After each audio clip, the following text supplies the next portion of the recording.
From the front lines to the food line, tonight St. Louis steps up to feed those who once fought for us. On this Veterans Day, we're giving thanks to those who served our country and putting a spotlight on those veterans who are now battling food insecurity. Tonight, our political editor Mark Maxwell is back from Belleville, where veterans who once lined up to serve their country are lining up again for a serving of something else. Mark.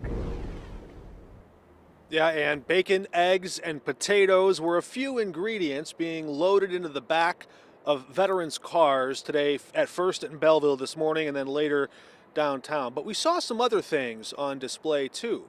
Selfless sacrifice and service, the key ingredients that make this country what it is. Morning! On a cold November morning in Belleville.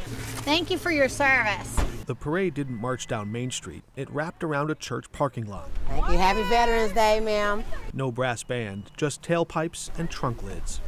Veterans inching forward in a line of quiet need, curling all the way around the corner. Bacon, eggs, you've got apples, potatoes. Only a small percentage of Americans ever walk into that recruiter's office. Only a few raise a hand and promise to give years of their life, or maybe their life, for the rest of us. But these are the same men and women who now find themselves wondering if there'll be enough food in the fridge come Friday. It just creates more and more stress for our families. 1 in 5 military families battle hunger. And that's just not acceptable. Army veteran Meredith Knopp battles hunger for a living, leading the St. Louis Area Food Bank. This is one way that the St. Louis Area Food Bank can give back and say thank you to our military men and women. Behind every open trunk was a story. Oh, you got the whole family out here today.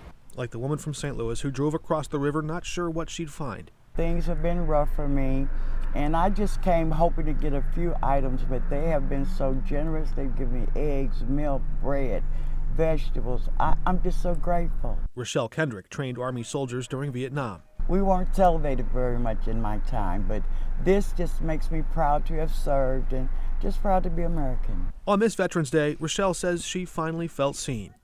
So did the volunteers. It's awesome. It's very heartfelt. I've had a couple of little moments where I was about to tear up, you know. This line wasn't just full of veterans in need. Some stood in the cold to help.